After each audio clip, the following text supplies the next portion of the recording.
ser más temprano. Ya, dice aquí respuesta al escalón. Es raro porque como que ya sabíamos respuesta al escalón, ¿no? Como que uh, típico que tenemos una fuente aquí, tenemos un R y un C, esto es un VO, esto es un VI, y, y cuando tenemos esto sabemos que VO es del estilo VI, si el VI es un escalón, por 1 menos E a la menos T partido por RC. Y eso es lo que típicamente sabemos de los sistemas de primer orden. Eso es la respuesta al escalón, que finalmente es la solución a la ecuación diferencial cuando consideramos condición inicial cero. Y esa la sabemos y listo. Hoy día vamos a ver algo parecido a esto. Es parecido. Queremos entender un poquito mejor la respuesta al escalón de un amplificador. Y vamos a ver que sí, se comporta más o menos así, pero tiene un par de diferencias importantes. Vamos a estudiar la respuesta transiente del OTA con realimentación capacitiva. Vamos a ver el tiempo de establecimiento. Esto en el contexto de circuito de capacitores conmutados. Recordemos que esta es una pregunta que quise hacer en el control final, no me resultó mucho. Pero recordemos que los capacitores conmutados, los circuitos de capacitores conmutados funcionan en tiempo discreto. O sea, si ustedes tienen un integrador de capacitores conmutados, donde va, eso quise hacer. Y esto aquí es un C. Esto aquí es un R que podemos implementar con C. Implementémoslo así.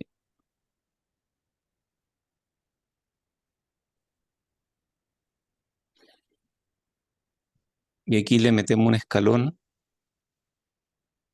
o le metemos DC más que un escalón, le metemos DC. La salida aquí va a ser, digamos que este DC es negativo. La salida va a ser una cosa así. Y si hacemos zoom out, si nos alejamos de esto, eh,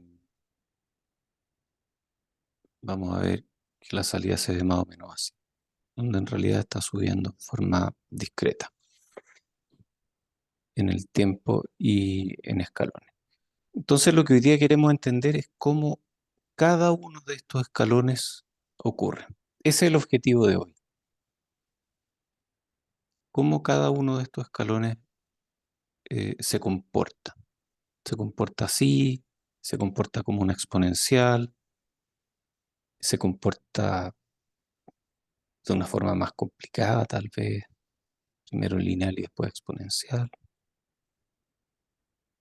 Si tiene o no tiene un overshoot, si tiene o no tiene un efecto de cero de prealimentación. Eso es lo que queremos ver hoy día. Vamos a aprender que hay cosas que pasan. Ocurre un fenómeno que se llama slewing, que ustedes ya probablemente lo han visto en electrónica, hoy día lo vamos a ver con un poquito más de detalle. Y vamos a ver otras cosas que pasan que son interesantes, pero el slewing tal vez es lo más importante de esta clase. Entonces, esta es nuestra respuesta al escalón y esta es la motivación. En el circuito de capacitores conmutados, los amplificadores tienen que responder a escalones en la entrada. Imagínense que tienen una cadena de amplificadores, unos detrás de otros, y son todos de capacitores conmutados. Y recuerden que aquí tienen, este es un amplificador de capacitores conmutados. Si es que cortocircuitamos este, dejamos este abierto, nos queda un integrador de capacitores. Y recuerden que aquí hay dos fases no traslapadas. Si se traslapan, perdemos la carga. Y lo que queremos entender, como dije antes, es ver cómo responde esto al escalón. Entonces, un análisis muy sencillo que ustedes ya conocen es reemplazar el op-amp por un GM. El OTA, en realidad más que OPAMP, un OTA es un GM y un RO. Y como queremos analizar qué es lo que pasa, no necesariamente en DC, entonces podemos decir que esto es GM nomás. Y calculamos, no, igual hay un RO, sí, tienen razón. Igual hay un RO. Si no, no nos queda raro esto. Entonces hay un RO en DC y la ganancia ADS es VO partido por VI, y eso uno lo puede calcular, ya lo hemos hecho en el pasado, menos CS partido por CF, que esta es la ganancia ideal, dada por la red de realimentación, por T0 partido por 1 más T0, y esto es como esto finalmente deriva en un error estático, por 1 partido por 1 más S partido por omega 0. O sea, el polo de esto, como dijimos, está en polo en lazo cerrado, que va a estar en omega c, en la frecuencia crossover de TDS.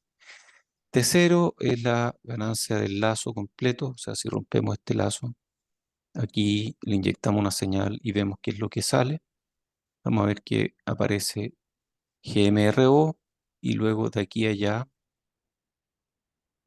la ganancia es beta, es una atenuación. Ese beta puede ser calculado como un divisor capacitivo, CF partido por CF más CS más Cin. Cin es la capacitancia de entrada del amplificador. Y luego tenemos un CL total, que es CL más 1 menos beta por CF, que es la capacitancia vista en este nodo, debido a este capacitor y debido a la capacitancia equivalente vista en esa dirección, que podemos calcular por Miller, finalmente. Y la frecuencia del polo en lazo cerrado, que es la misma que la frecuencia de crossover de TDS, es beta GM partido por CL total. Entonces ahí ya tenemos todo para nuestra respuesta al escalón. Podemos aplicar Laplace aquí, y con Laplace nos queda que voltaje de salida, estamos asumiendo un amplificador diferencial. No lo dijimos, pero esto en realidad es diferencial. Estamos analizando un semicircuito. Voltaje de salida en T es menos CS partido por CF por el escalón de entrada. Esa es la respuesta que queremos ver. Esto es lo ideal. Y luego viene una parte que se debe al error estático, y luego otra parte que es esta exponencial, que es la misma que habíamos mirado aquí.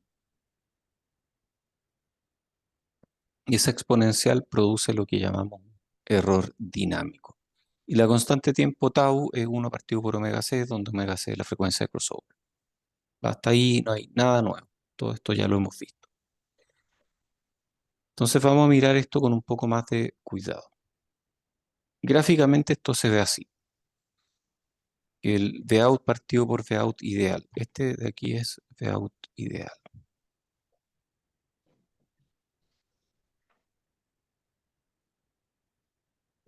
Eso es lo que nos gustaría ver.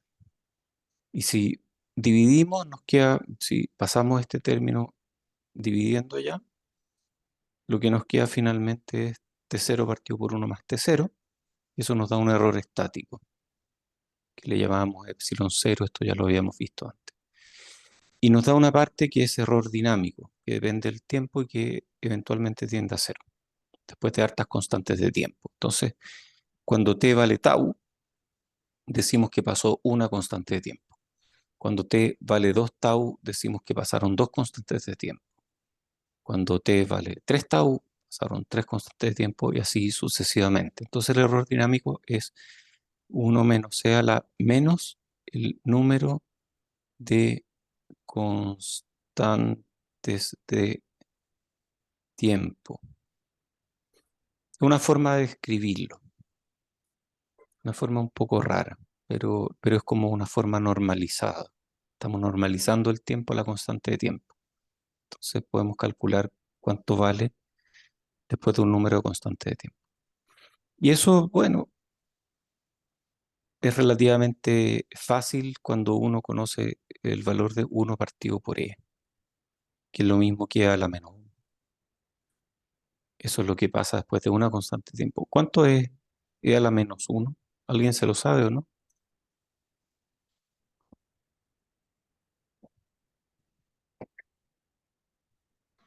No, yo no me lo sé, pero me sé este 63%. O sea, yo sé que uno menos uno partido por e es 63%. Esa me la sé. Y uno partido por, y uno menos uno partido por e al cuadrado es, esta no me la sé, 86%. Y uno menos uno partido por e cubo es, esa sí me la sé, 95%.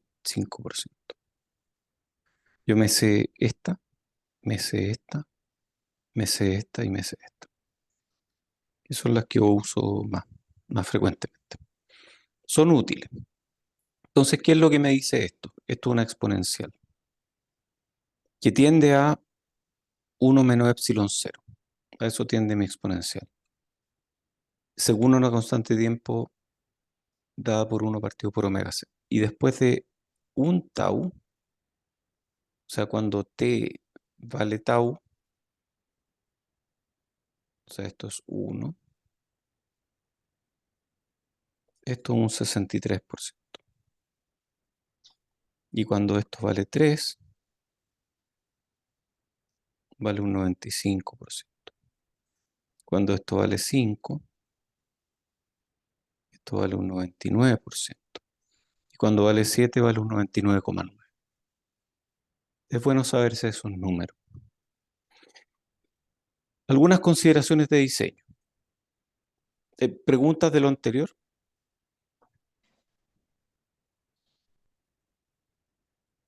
¿No? Ok. Necesitamos una gran ganancia de lazo en DC si queremos lograr errores estáticos pequeños, porque ya habíamos visto hace algunas clases que el error estático se parece a uno partido por T0, donde T0 dijimos que era esto. Entonces necesitamos una gran ganancia de lazo en DC para reducir el error estático. Por ejemplo, necesitamos una ganancia de lazo del orden de 1000 si queremos una precisión mejor que 0,1%. Sí, tiene sentido. O sea, 1 partido por 1000 es 0,1%.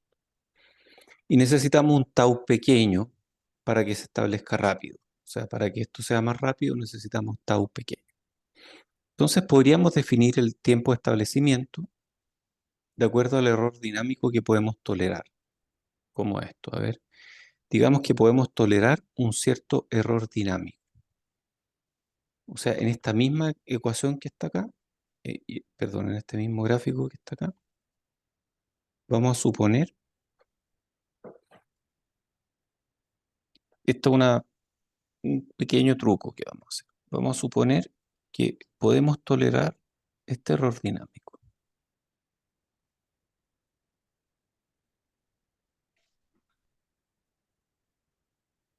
en torno al valor final.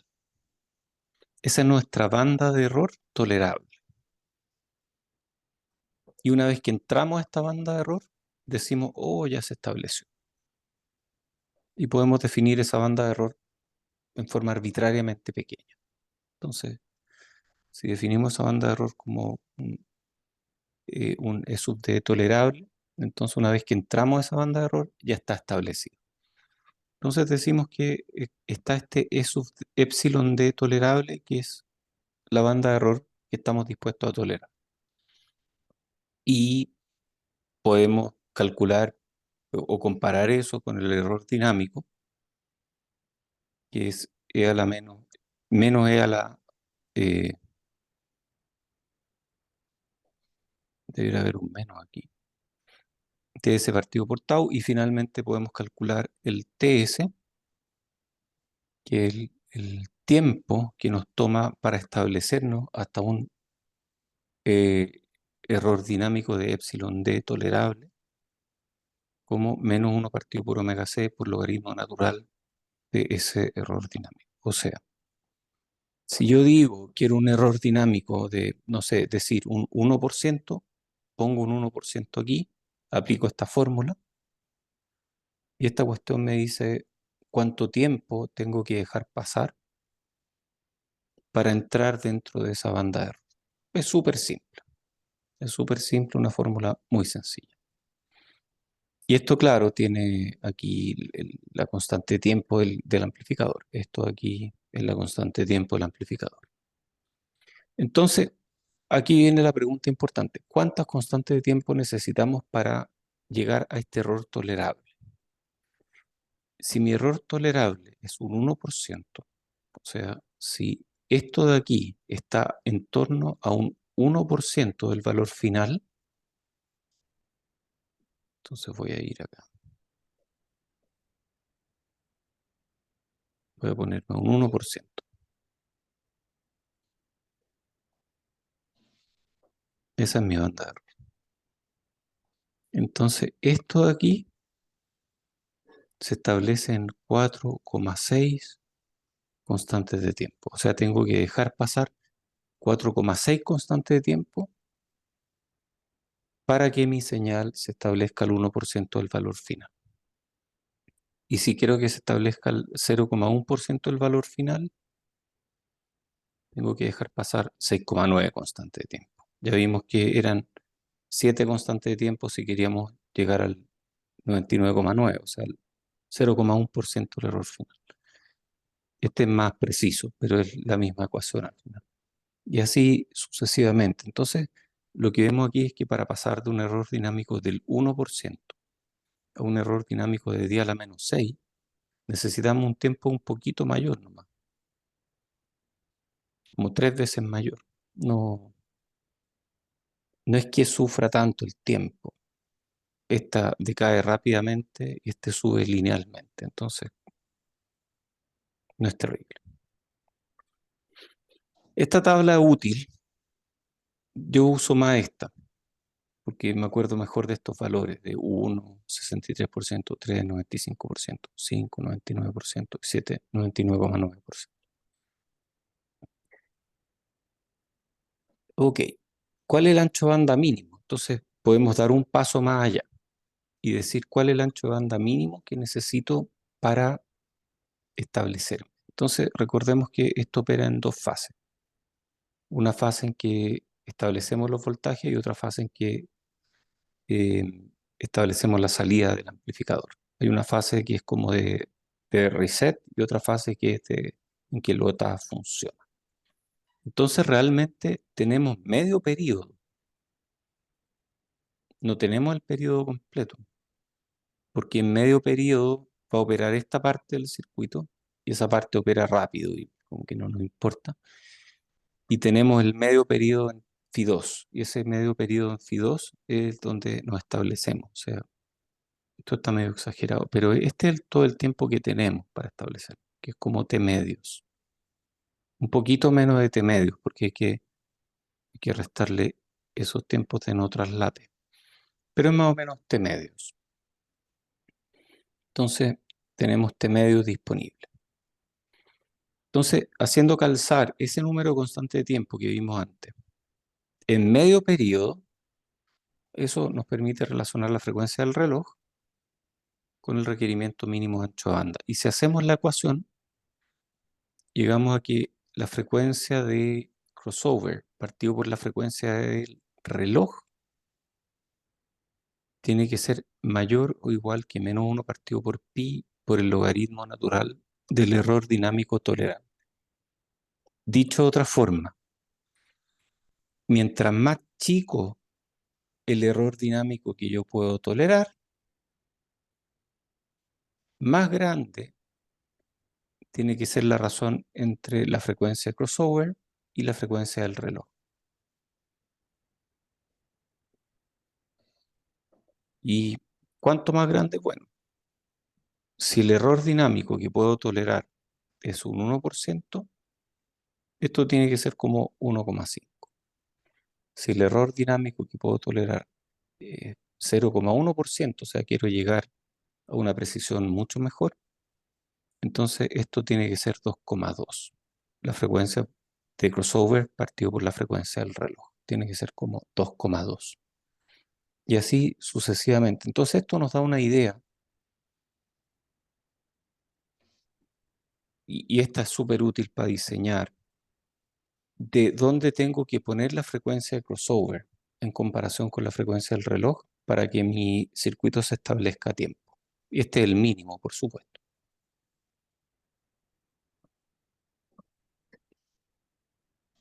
O sea, aquí dice mayor o igual, pero en la práctica y considerando variaciones de proceso y todo, uno quiere un mayor firme. ¿Preguntas de esto?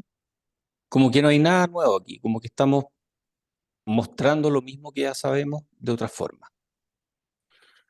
Entonces, de ahí viene la pregunta, ¿cuán rápido podemos llegar? Porque, claro, uno tal vez puede ir achicando aumentando la frecuencia del reloj y tenemos que ir aumentando la frecuencia de crossover, pero en algún momento vamos a chocar con FT o antes. Entonces, ¿cuán rápido podemos llegar? Y esta lámina es útil en ese sentido, es súper útil porque esta lámina me dice, si yo miro FT, ¿qué tan rápido puedo llegar con un circuito de capacitores conmutados? Sin hacer ningún cálculo.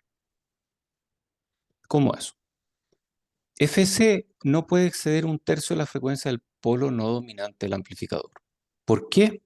Por un asunto de estabilidad. Nosotros habíamos dicho varias clases atrás que queríamos que omega, y nunca dijimos por qué, hoy día tal vez lo digamos, queríamos que omega P2 fuera como más o menos 3 veces omega C. Eso dijimos. ¿De dónde salía esa? Nunca dijimos de dónde salía. O dijimos, claro, para llegar a un margen de fase de 72 grados. Eso dijimos. Pero nunca explicamos por qué queríamos llegar a 72 grados. Entonces queríamos omega P2 igual 3 omega C. Entonces Fc no puede exceder un tercio de la frecuencia del polo no dominante. En un amplificador con cascodo, el polo no dominante ocurre más o menos a Ft tercios y Ft cuarto en el caso del cascodo plegado. Entonces asumiendo dos o tres capacitancias de uniones iguales a CGG. Si hacemos eso, y en esta tecnología con polarización razonable, la frecuencia de tránsito es como 6 gigas. Entonces vamos a asumir que queremos establecernos al 0,01%, o sea, queremos llegar aquí a 0,01%. 0,01% son 9 constantes de tiempo.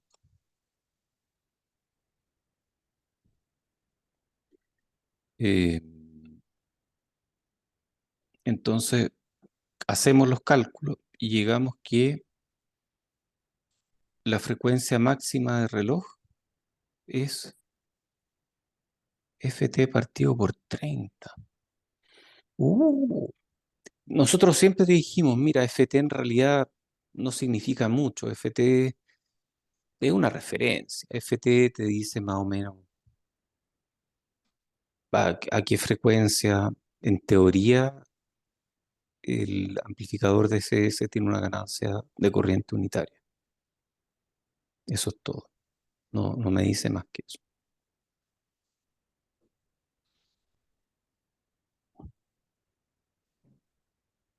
Se me cambió la hora a un reloj, que tengo un reloj ahí en la pared y me está dando una hora distinta, entonces me asusté.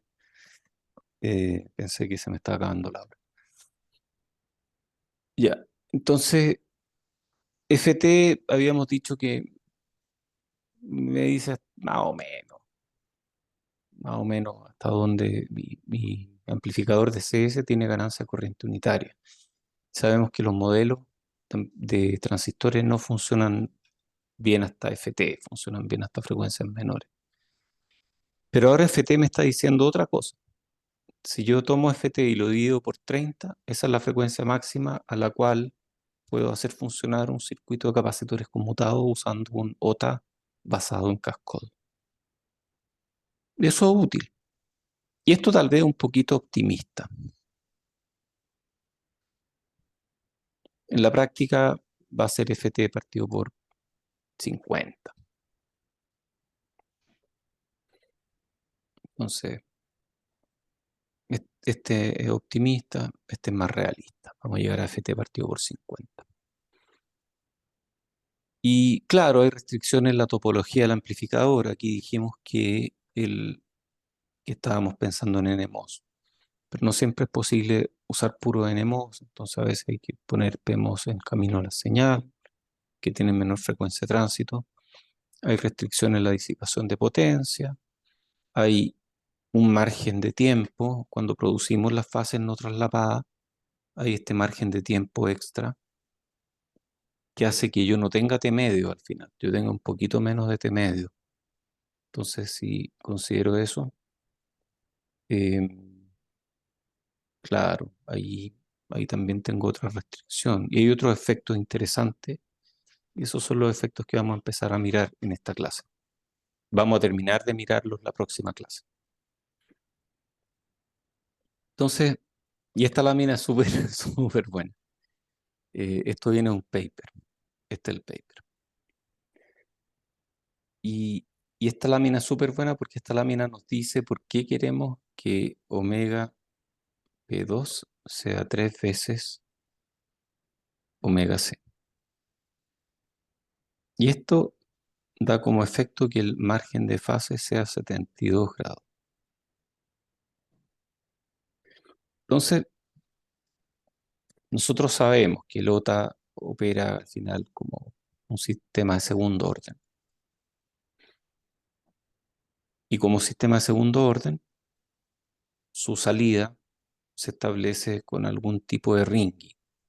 Pequeño, pero ringing al fin y al cabo. Y nosotros dijimos que incluso podíamos estimar el margen de fase según el número de ciclos de ringing que tuviera esto.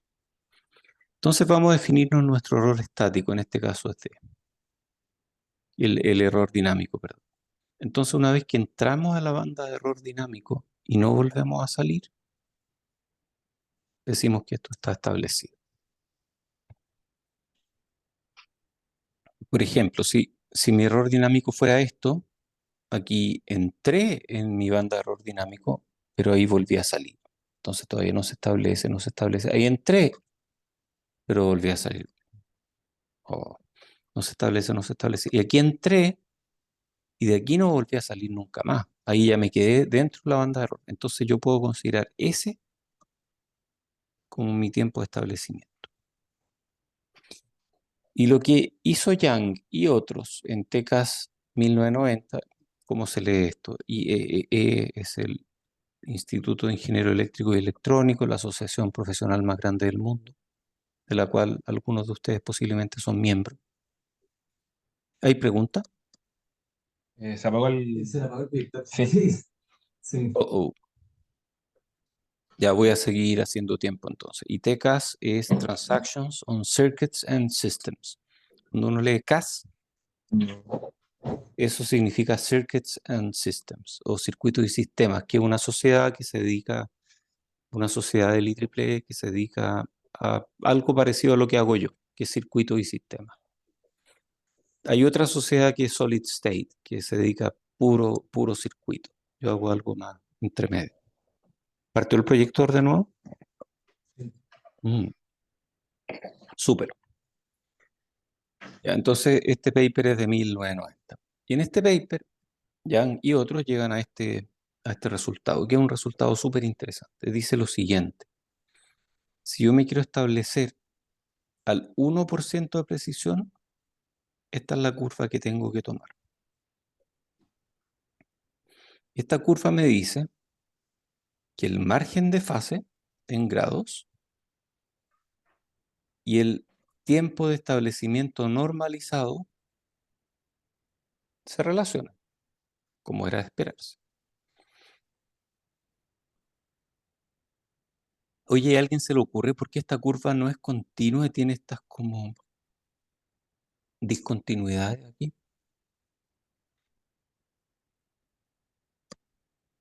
Porque tal vez a mí me hubiera gustado ver una curva más suave. Por qué no es suave esta curva? ¿Por qué tiene como unas discontinuidades? ¿A alguien se le ocurre? Porque los capacitores conmutados funcionan en tiempo discreto. Eh, no va por ahí. No va por ahí, es verdad, y cuando uno ve gráfico en el tiempo, son gráficos en que se establece así. Pero esta vez no va por ahí. ¿A alguien más se le ocurre algo? Tiene que ver con esta curva. Tiempo de establecimiento tiene, no sé, Pero ¿por qué el tiempo de establecimiento tiene esas discontinuidades? es cuando el segundo lóbulo deja de salir. Ajá, tiene que ver con, y no necesariamente el segundo, pero cuando deja de salir, y eso sí, sí opera en forma discreta. ¿Quién se ganó esa décima? Sebastián Maureira. Buena, excelente. Sí, tiene que ver con eso. Tiene que ver con qué pasa, por ejemplo, qué pasa si, si esta curva hubiera sido un poquito distinta y en vez de, s- en vez de entrar aquí, hubiera entrado en el anterior. Por ejemplo, si hubiera dejado el tiempo de establecimiento un poquito más grande y hubiera entrado aquí. Entonces el tiempo se habría cambiado drásticamente desde acá hasta allá. Entonces habría saltado ese tiempo. Y eso es lo que indica estos saltos que están acá. Ya, pues, entonces por eso esa curva tiene esta forma rara. Y lo que dice esta curva es que, mira, tu tiempo de establecimiento va a ser función de, de la precisión a la que quieres llegar. Ok, pero hay algo muy interesante que ocurre aquí, que si uno toma el mínimo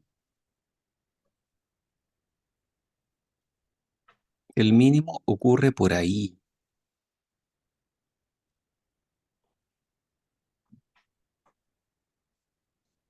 El mínimo no ocurre a los 90 grados.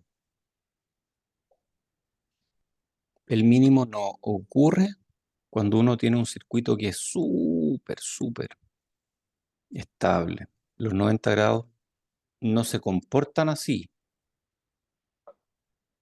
Perdón, no se comportan así. Los 90 grados probablemente se comportan así.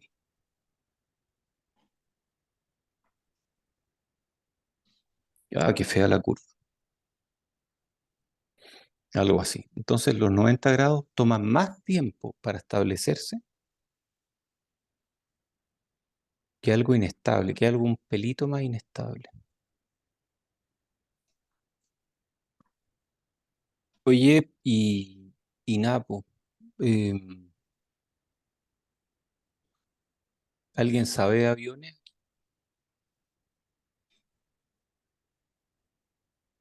No, nadie sabe de aviones. Iba a poner un ejemplo de aviones. Yo cacho un poquito de avión. Y cuando yo era chico y no había internet, porque yo soy así de viejo, yo hice mi tesis de magíster sin Google. Descubrí Google al final de mi tesis de magíster. Em, y antes de eso, mucho antes de eso, yo leía libros porque no había internet, entonces uno leía en papel. Y yo leía libros de avión y me gustaban mucho los aviones. Yo tal vez habría sido piloto en otra vida o habría sido, si hubiera tenido la oportunidad, tal vez, no sé, me habría metido en ingeniería aeronáutica, porque es un tema que me gusta mucho. Y leía, y un día leí por ahí que el F-16, que es un avión que ya lleva harto tiempo eh, de operación, es inherentemente inestable. Como inherentemente inestable. Y que lo estabilizan a punta de control automático.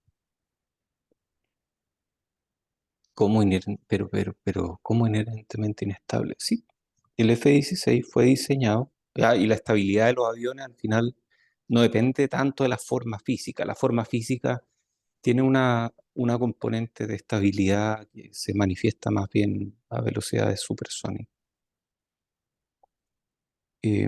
Pero a velocidades muy subsónicas, la estabilidad depende de la ubicación relativa entre el centro de gravedad y el centro aerodinámico. Uno quiere que el centro de gravedad esté por delante del centro aerodinámico para que sea estable.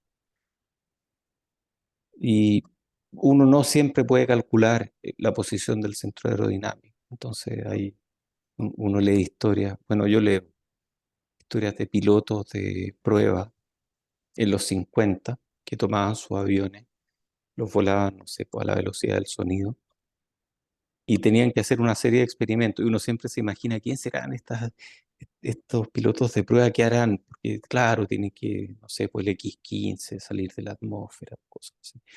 Pero, pero irán más allá. Y sí, pues van más allá. Es súper interesante. Cuando uno conoce un poco más de ingeniería, estos libros como que adquieren otro tenor. Los pilotos de prueba hacían experimentos de este estilo en su avión. ¡Ah, llegué aquí por fin! O sea, me di la media vuelta, pero llegué aquí. Hacían experimentos de ese estilo. Lo que hacían era subirse al avión, llegar a la velocidad a la que querían probar esto, y mientras estaban volando, le daban un golpe a la palanca de control. Literalmente, esa era la perturbación que le daban. Le daban un golpe y con ese golpe después esperaban cuántas constantes de tiempo se demoraba el avión en recuperarse y en volverse nuevamente de esta forma. Y medían el margen de fase de esa forma. Uno lo piensa ahora, chuta, qué loco los gallos. ¿Y qué pasa si esto hubiera sido inestable? Podría haber sido, perfectamente. Y pasó varias veces. Y para eso está el botón de eject, ¿no? Eject, y salen disparados y todo eso. Y eyectar no es tan fácil porque, que bueno, el avión cuesta caro y el piloto cuesta más caro también. Y generalmente los pilotos no aguantan muchas eyecciones en su vida. Como que el número de eyecciones está limitado porque es un estrés muy grande. Se comprimen las vértebras y no sé qué. Entonces, interesante, ¿no? Es un tema que vale la pena leer. Si quieren leer tonteras así, me cuentan. Yo he leído algunas y es bonito ver la ingeniería de sistemas o la ingeniería eléctrica, de sistemas dicha en el contexto de sistemas dinámicos, o entender la ingeniería eléctrica o en general el diseño en ingeniería en otras disciplinas. Uno a veces cree que ingeniería eléctrica es chuta, son desafíos únicos y en ninguna otra disciplina van a tener un lápiz como este, que tiene un circuito adentro y que le está recibiendo una señal invisible, porque yo hasta ahora no he podido ver señales de RF, y esa señal invisible energiza el lápiz de vuelta genera otra señal y le avisa dónde está sobre la pantalla. Esas cosas son como mágicas, es como magia. Pero en otras disciplinas también hay cosas interesantes y algunas de ellas tienen que ver con control automático y que nosotros conocemos aquí en ingeniería eléctrica, pero que en otras disciplinas no se conocen tanto o no creemos que es algo exclusivo de nosotros. No es así. Si quieren leer tonteras así, me avisan. Yo me he leído un par. Bueno, todo eso para contar un poco que esto no es exclusivo de la ingeniería eléctrica y que el F-16 era un avión, es un avión, Chile tiene F-16, es un avión que en su diseño quería ser súper maniobrable y la forma de ser súper maniobrable no era con margen de fase de 90 grados, era con un margen de fase mucho peor que 90 grados, no sé cuánto. Entonces estaba diseñado con un centro de gravedad muy atrás, probablemente cerca del centro aerodinámico, lo cual lo vuelve muy maniobrable, porque es capaz de reaccionar así súper rápido, pero a la vez inestable. Entonces, a través de sistemas de control, logran hacer que esto, que podría ser así, se vuelva algo así. Entonces, eso es muy bonito, porque uno puede hacer que un sistema reaccione más rápido, empeorando el margen de fase y luego controlándolo. En este caso, en electrónica, lo que hacemos es poner el margen de fase en 72 grados. Está por ahí.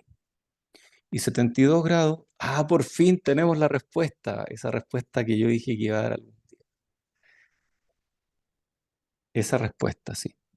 Queremos el polo 2 tres veces más arriba que la frecuencia de crossover, porque eso nos da un margen de fase de 72 grados, y 72 grados parece ser un punto relativamente bueno en términos de estabilidad y de velocidad de respuesta. Porque si nos vamos a los 90 grados, esto va a demorarse en responder. En cambio, en 72 grados tenemos el mínimo de esto. No está en 72. Para un 1% está en 70, para un 0,1% está cerca del 73, para el 0,01% está como en 75, pero 72 es un buen número a recordar. O sea, yo quiero estar por ahí. 72 grados es un buen número. Ok, entonces hacemos un ejemplo de simulación. Vamos a agarrar este mismo circuito y en un nota de un solo polo vamos a implementarlo con elementos ideales. Tenemos CS igual CF igual 500 femto, que es un número razonable. Beta es 0,48. Eso significa que la entrada tiene una capacitancia del orden de 40 femto. CL 10 picofarad. GM 1 mili, RO 100 kilos. Ya. Y le vamos a dar un escalón de 10 milivolts acá. Y queremos ver qué es lo que sale. Si estos son iguales, deberíamos tener los mismos 10 milivolts hacia arriba, ¿cierto? Deberíamos tener 10 milivolts hacia arriba. Ese debería ser el resultado. Entonces aquí está el ejemplo de simulación. Y partimos en menos 5 y llegamos a 5 mili, o sea, esto es diferencial. Claro, ahí tenemos los 10 milivolts. Tenemos un error permanente pequeñito. Ese error permanente depende de GM, RO y beta. 1 mili por 100 kilos me da 100, por beta me da como 50, entonces el error permanente va a ser del orden de un 2%. Y ese 2% es lo que aparece allá arriba. Y el tau, uno lo puede calcular y nos da 21 nanosegundos, entonces esta cuestión tiene un tau de 21 nanosegundos. Perfecto. Aquí hay algo raro, ¿ah? Hay como un glitch, no sé si lo ven, la curva verde, como que baja antes de empezar a subir. ¿La ven o no? Se pega una bajada antes de empezar a subir. Esa bajada yo nunca la vi aquí. Aquí, si este sube, este también sube. No hay bajada, no hay ni una bajada, no hay cómo. Entonces ahí uno se pregunta, bueno, ¿qué está pasando? ¿Por qué hay una bajada? ¿Será un error de Spice? ¿Será un error numérico de Spice? No, no parece. Pero va a haber que mirar después. Hacemos otra simulación. Ahora vamos a reducir la capacitancia de carga y dejamos la capacitancia de carga, en vez de en 10 picofarad, en 300 femto. Vamos a tener la misma cosa, que parte en menos 5, termina en más 5 milivolts. Pero ahí se pega la media bajada. O sea, esa bajadita chica que nos pareció un glitch raro de la simulación, en realidad aquí aparece gigante. Entonces, ¿qué está pasando? Porque esto definitivamente no es parte de mi 1 menos e a la menos t partido por tau. No, aquí hay algo más. Hay algo más que no está modelado aquí. ¿Qué será? ¿Qué será? Y se me acabó el tiempo, porque empecé tarde hoy día. Así que no voy a poder contarles qué será. Pero vamos a dejarlo aquí. Pero podría ser que los capacitores tengan como alguna carga inicial o algo así. Incluso sin carga inicial. Pero tiene que ver con los capacitores. Claro, ustedes no se van a aguantar y van a mirarlo. Y la razón está aquí. La razón está en esta lámina. Está explicado aquí que en el instante inicial y esto uno lo puede hacer en general y es maravilloso. Uno elimina el OTA porque el OTA no alcanza a responder. Y lo que ocurre en el instante inicial de este escalón es que si le meto un escalón para abajo, por puros divisores capacitivos, esto también va a producir un escalón para abajo, instantáneo, antes de que el OTA empiece a operar. Esa es la razón. Ya, voy a dejar de grabar.